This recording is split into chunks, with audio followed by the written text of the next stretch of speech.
Hi, you guys. Welcome back. My name is Carrie Penny. I am the Happy Crafty Homemaker, and today I have something kind of weird to talk with you guys about. Move my show and tell basket out of the way. So I'm hoping that I'm going to be able to fit this in really quick before I head out for my walk, but Lord only knows how long I'm going to end up sitting here chit-chatting. I've got time. Time is not the problem today. But I did want to have this little crafty chat with you guys and have a little time with you because this is something that's coming up a lot. And I've got two of these videos I've been trying to film, and trying to find the right words has been a little difficult. So the first thing, today's video, we're going to keep it pretty simple, and it's answering the question, how do you buy yarn online? And I'll be honest, it's come up a lot over the last couple of years. And sorry, I've got Pippin fur on my face. At first I didn't really understand the question, because buying yarn online is like buying anything else online. You just go online and buy it. But the real question is, how do you buy wisely online, or how do you not have buyer's regret online? And the truth is, you're never going to reduce 100% of buyer's remorse or dissatisfaction buying online. Sight unseen, you're always going to have some kind of risk, but there are some things you can do to try to mitigate that. Unfortunately, the first thing is having experience in working with different yarns and fibers. So if there's something you see online and it's got like a standard ply, by and large, you already know just by looking at that what that is going to be like to crochet or to knit. You know, it's probably not going to be splitty. Not always not splitty, but probably not splitty, especially when you go to look at the fiber content and it says, oh, well, this is a wool nylon blend. High odds that's not going to be splitty. But then you look at something like Trubu, and it's like, oh, I see that sheen. It's a bamboo blend. Might have a little bit of splitting to it. Knowing the fiber you're purchasing, knowing the style of yarn that you're purchasing, and knowing the brand. Like, this is a nice slubby yarn. This is a cotton acrylic blend. Being able to look at the picture, visualize it, be able to know what those fibers feel like, what those fibers work up like. Unfortunately, that is an experience thing. That's not something that anybody can really teach you.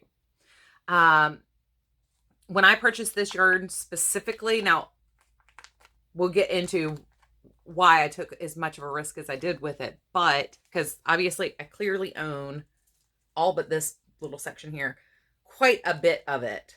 The reason why I bought so much of this yarn is I wanted to make something like this, you know, a nice lightweight top for the summer. I live in the southeast of the US. It gets very muggy here. It gets very stagnant and hot here.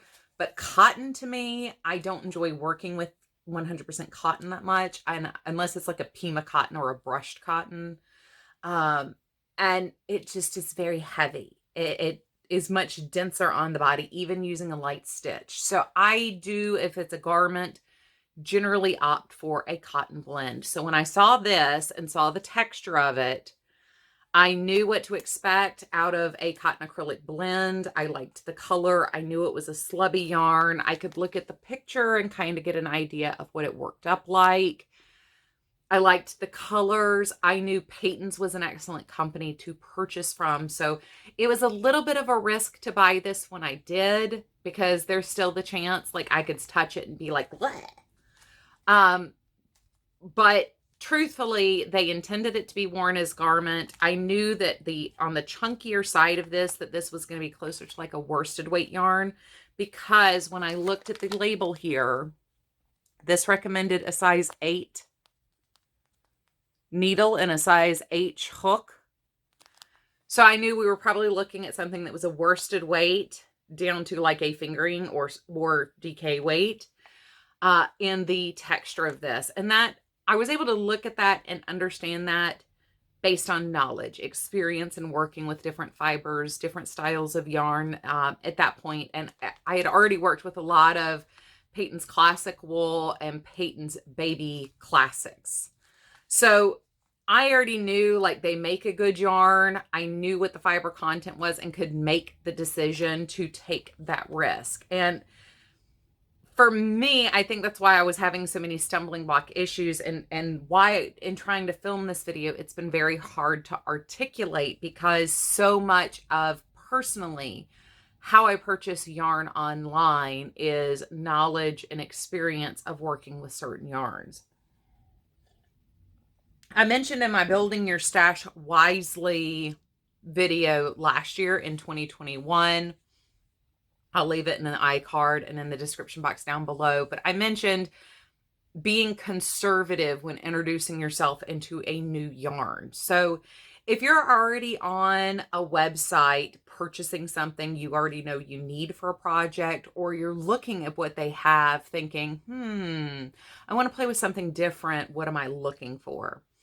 Purchase conservatively. I highly recommend, if you're trying to experiment with a new yarn, find a new love, maybe looking for something for a project for down the road, I recommend buying 100, maybe 200 grams of the yarn and picking a project that's your go-to style project, whether it be a hat or a cowl or a shawl or something like that. Hold on just one second. Sorry, that was my neighbor. So as I was saying, whenever you are looking at making these small purchases, buy 1 to 200 yards, pick a small project like a hat, a cowl, a smaller shawl. I know a lot of people don't know what to do with cottons, especially if they're garment cottons, not kitchen cottons. Look at things like kerchiefs. There's crochet jewelry, depending on the size of the yarn, that would be a really good option. You could buy enough to do like a small pet mat or one of the baby bird nest, things like that. There are small projects even for cotton or linen. I really like kerchiefs. I know they're not super fashionable right now. They're due to come back. You know, they had a wave in the 90s. They're due to come back soon. I love them just for covering up my greasy hair in the summertime.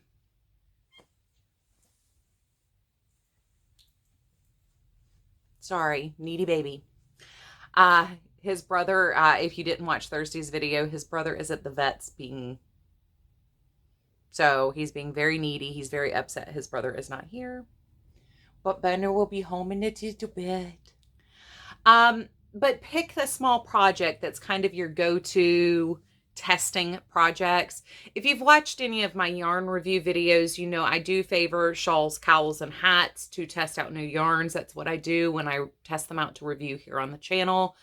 I absolutely adore working with new yarns, but it is a risk, and you do have to have kind of in your mind something small to test out for a new project when you're buying blind, in particularly.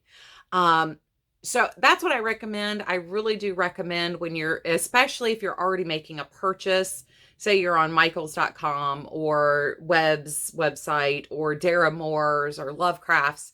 If you're already buying something from there, throw in 1 or 2 balls of yarn that you can test out, that you've been curious about. And that way you can reduce your shipping a little bit. But also in the case of, like, you're looking for something to make a sweater out of, you know, even something, say, like Cascade 2020, if you're making a sweater, you can get that regularly for around $9 to $10 a ball, but you need 8 to 10 to make a sweater. So you're still looking at investing, $70 to $100 on this really nice wool sweater. And you don't want to purchase $100 in yarn. And that's on the lower side of wools, not yarns, but wools particularly. If you're looking at something like that, buy a hank and make a hat. That way you know, is this really the texture wool you want in your sweater? Is this going to lay out how you want it? Is this going to block how you want it? Is this something you really want to work with long enough to get your finished object? There are lots of yarns I would never recommend buying unless you can get through the process of making the project, because the end result is worth it, but the yarn's a pain in the butt to work with. And I'm not saying Cascade 2020 is a pain in the butt to work with, because it's not. It's really nice to work with. But you don't know that for your own tactile benefit. Don't always trust single reviews that you see online. As somebody who reviews yarn, I have repeatedly stated, leave your comments down below, most especially if you disagree with me. And it's not because I want fighting in my comment section. It's because I want whoever sees my review to have the opportunity to see multiple different opinions on something. I reviewed a yarn, I believe it's at the beginning of 2021, maybe the end of 2020, where I had a horrible experience. And this was a brand I love. It's a style of yarn that I love. But my experience working with this yarn was horrible. I was transparent in the video and said, I had a bad weekend when I was working on it, so that could have tempered some of this. But, I had a lot of knots. I had these weird fake knots in there. I just did not like this yarn. But I said, because I knew the company makes nice quality yarn, I pleaded for anybody who watched that video to talk about their experience, because is this just a bad run of a colorway? Was this just a bad run of the color? Was this, a fluke? Did I just happen to buy 4 bad balls of it? He's very sweet. He's a good boy. But I begged anybody who watched that video, if they had a different experience, particularly to leave a comment and let me know what their experience was, because I want not just for my knowledge, but for anybody seeing its knowledge too. And a single person's review may or may not be indicative of what the line is like. I've worked with yarns in the past where the yarn that I bought the first time was amazing. It was squishy, it was fluffy, it was the right texture for everything. But by the time I stocked and stashed a bunch of it, something changed. I don't know if they changed the manufacturer. I don't know if I bought a first run and I stashed the 5th run or something, but I had knots. The texture was wrong. It would change texture halfway through the yarn from being soft to being sticky. So, like I said, this is not an exact science. You can do this wisely and limit risk, but you're never 100% guaranteed you're going to like anything that you purchase sight unseen, not touching it, squishing it, feeling it, and really investigating the yarn first. But you can be conservative and learn a yarn, get to know it, make friends or enemies, depending on the yarn. And you now know this would be wonderful for home decor projects. This would be great for sweaters. This would be what I want to do for a big, blanket project with, 800 different colors, because this yarn comes in 800 different colors. The other thing to keep in mind, and this is where a lot of people find themselves getting into trouble when stashing yarn. As I mentioned in the How to Stash Wisely video, just because it's on sale doesn't mean you need to buy it. Now, I said we were going to circle back to the other reason why I bought not just one color, but a bunch of colors of this yarn. I knew what project I wanted to make with it. I knew the kind of thing I wanted to make with it, even though, oddly enough, I've only made one project out of this and it wasn't the top I wanted. I did do a big shawl out of the blue, which is why there's only a tiny little bit of the blue, but I still have the purple and the hot pink to make a sweater. But the other reason why I purchased a whole bunch of this when I did is this was 25 cents a ball. This was back in the days of, I've mentioned it before on the channel, back when SpinRite had the most amazing tent sale online, and it was worth shipping from Canada to the US just to get your hands on those sweet, sweet deals.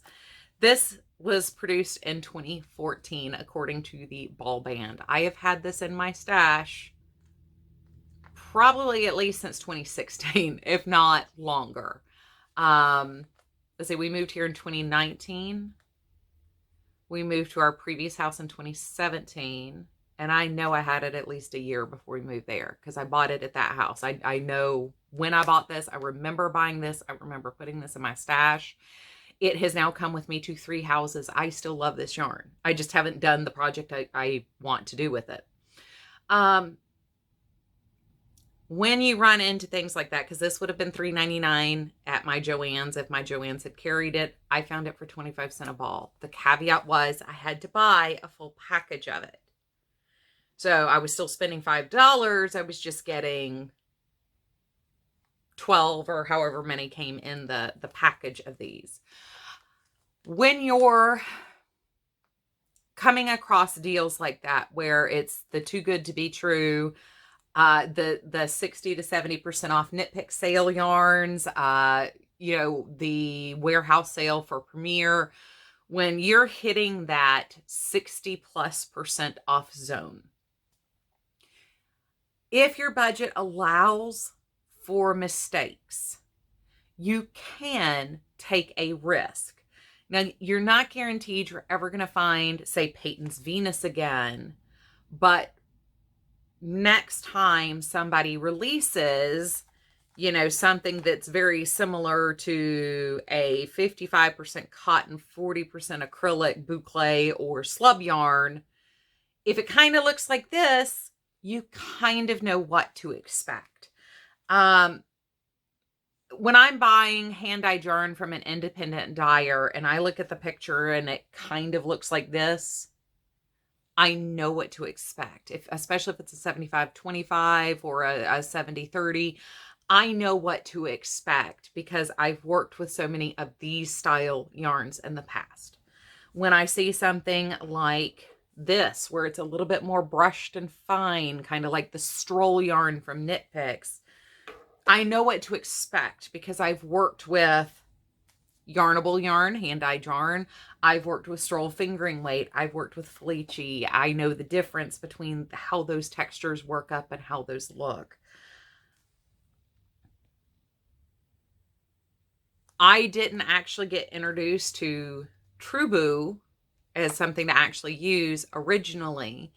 I was introduced to a first run bamboo blend yarn from 1999 to 2003-ish.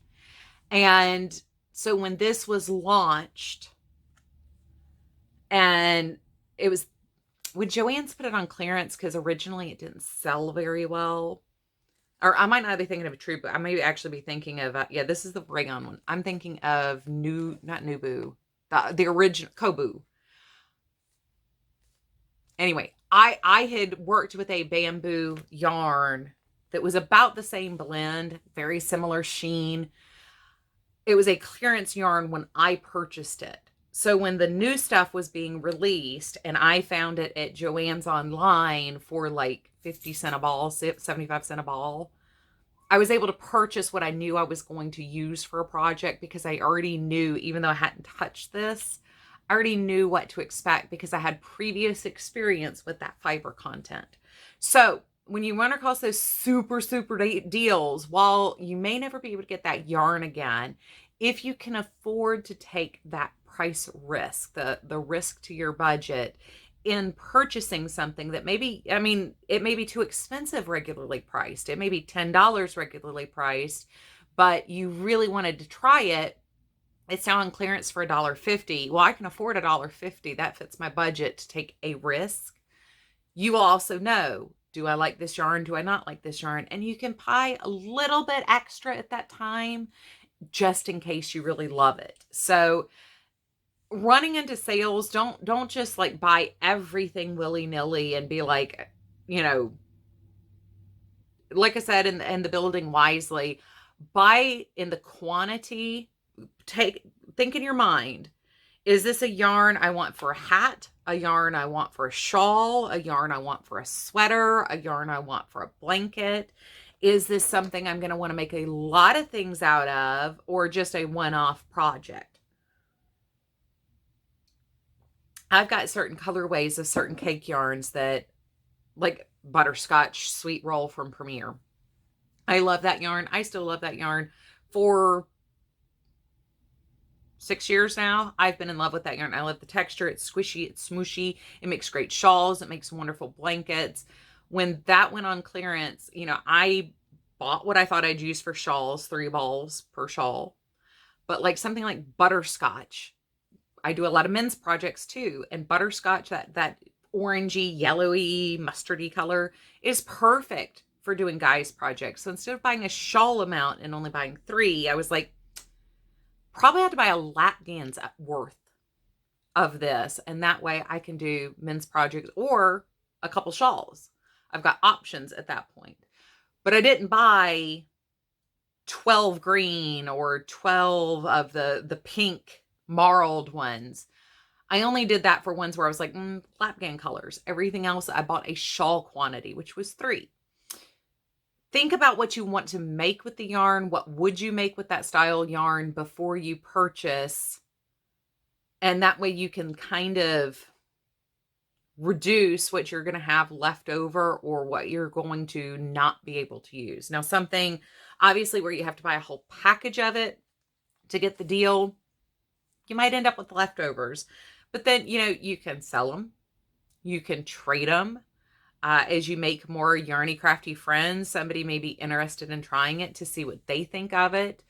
You can share or go in with a friend to make a large purchase. It might be, you know, like the case sale from Lion Brand a couple years ago. I had 6 friends that I went in together with to purchase that.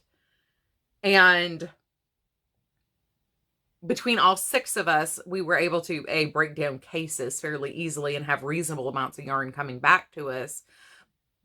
But we were also able to split up the shipping cost, because that can get very expensive in something like that, where you're paying $1 a ball for it, but you have to pay full price shipping.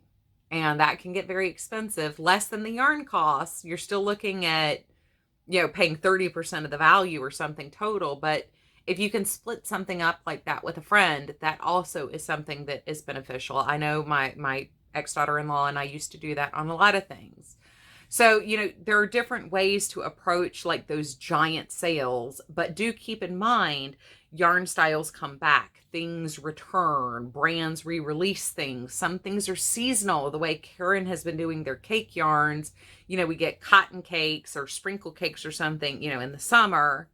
Cloud cakes were last year's different cotton version. Then we get latte and standard Karen and things like that. The DK weight normal yarn as part of like the fall winter releases. So it might come back next year. And if you love it, now you know you love it and you got it at a great price. So you can buy as much as you want and be secure in your choice. So I don't know how helpful this really was overall.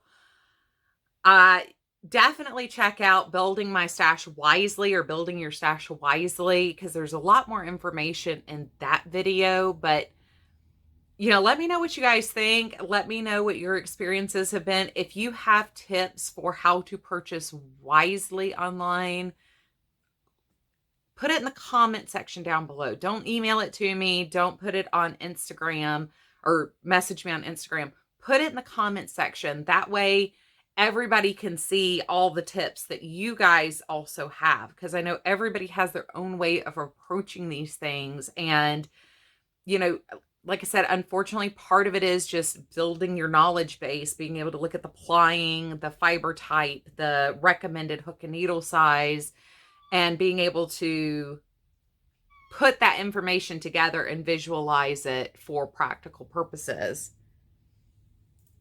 Give me just a minute. I'm almost done, Pip Pip.